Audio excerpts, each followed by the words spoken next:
Oke, selamat pagi teman-teman. Perkenalkan, nama saya Hendra. Saya akan membuat video mengenai materi bank dan lembaga keuangan lainnya. Kali ini saya akan membahas mengenai obligasi negara retail atau ORI.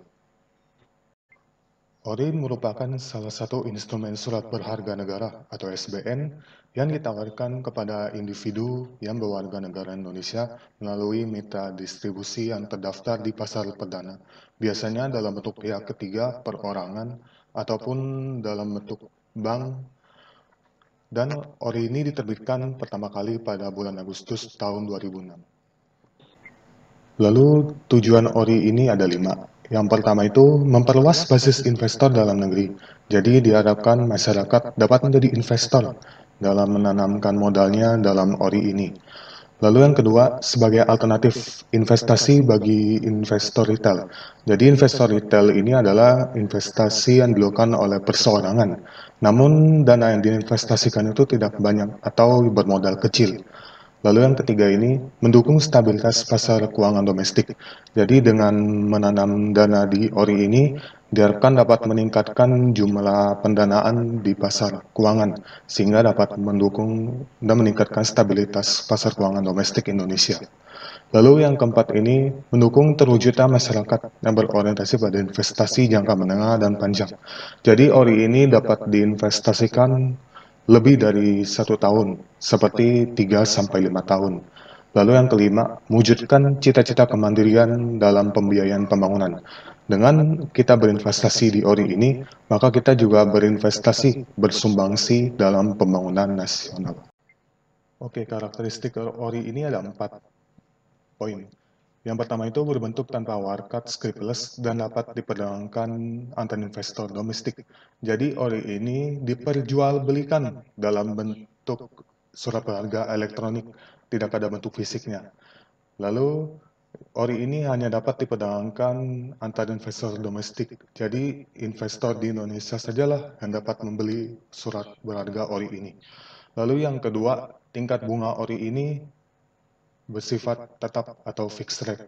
Jadi tingkat bunga ORI pada tahun 2016 misalnya 7%, maka tahun 2017, 18, dan 19 tingkat bunganya tetap yakni 7%.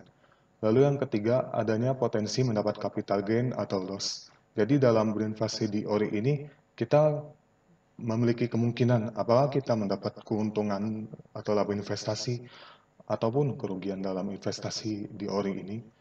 Lalu yang keempat, untuk membeli ORI ini minimal dana yang dibutuhkan adalah 1 juta hingga 3 miliar rupiah. Oke, saya akan membahas 8 hal mengenai ORI.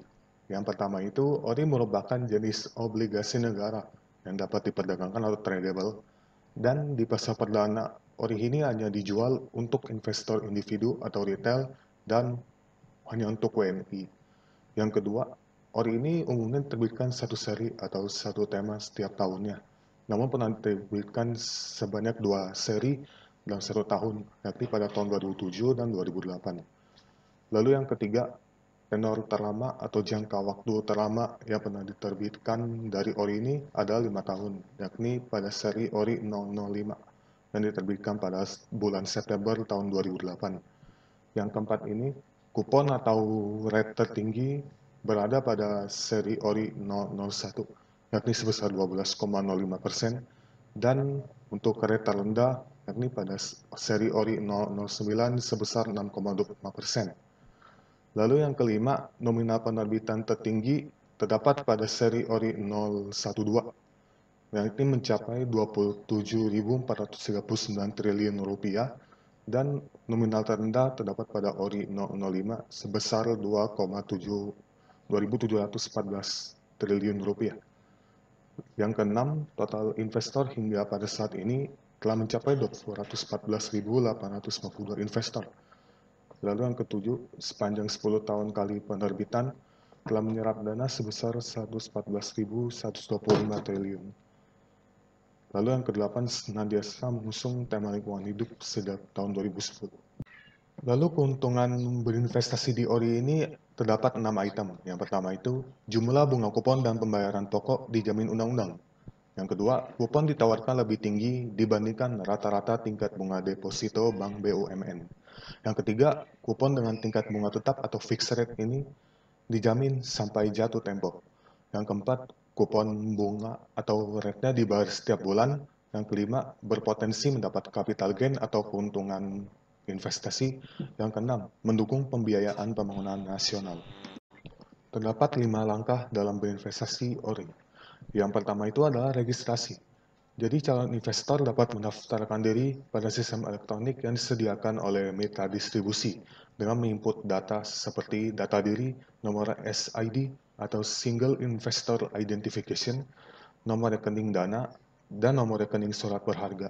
Bagi calon investor yang belum memiliki data-data seperti nomor SID, rekening dana, dan atau rekening surat berharga dapat menghubungi mitra distribusi masing-masing. Lalu yang kedua adalah pemesanan. Setelah registrasi ini berhasil, calon investor dapat melakukan pemesanan ORI dengan sebelumnya membaca ketentuan dalam memorandum informasi. Pemesanan hanya dapat dilakukan saat masa penawaran ORI yang berlaku. Lalu yang ketiga adalah pembayaran. Setelah pemesanan diverifikasi, calon investor mendapatkan kode pembayaran atau billing code melalui email atau SMS sesuai kebijakan dari mitra distribusi masing-masing. Lalu yang keempat ini adalah distribusi.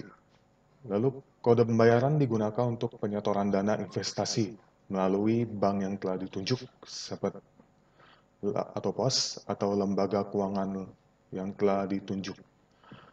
Lalu yang kelima adalah konfirmasi.